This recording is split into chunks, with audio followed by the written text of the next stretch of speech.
Aspodmar Kasal Mayor Jenderal TNI Nur Alamsyah mengunjungi prajurit TNI AL Satgasmar Pengamanan Pulau Terluar di Pulau Rondo. Perjalanan menuju pos prajurit menjadi tantangan tersendiri.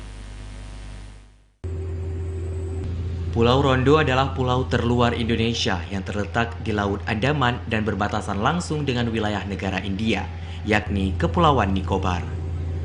Pulau ini merupakan wilayah paling ujung barat NKRI dan secara administratif merupakan bagian dari wilayah Kota Sabang, Provinsi Aceh. Untuk menyapa prajurit di sana, diperlukan perjuangan keras dan berat di mana harus menempuh perjalanan sekitar 1 jam menggunakan kapal.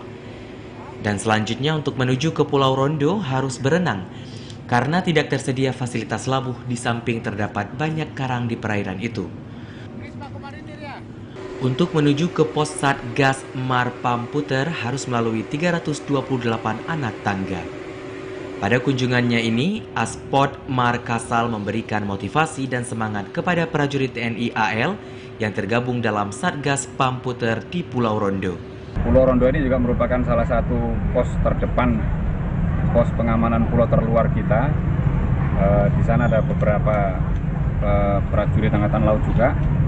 Tentunya pada saat bulan Ramadan ini karena kebanyakan mereka juga Muslim, kita akan berkegiatan bersama dengan mereka di Pulau Rondo.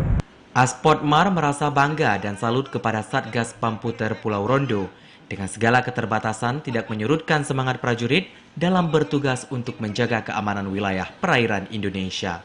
Satgas Pamputer Pulau Rondo sebanyak 34 personel, terdiri dari 24 personel TNI AL dari Pasmar 1 Jakarta dan 10 personel TNI AD dari Yonif Rider 115 Macan Lauser.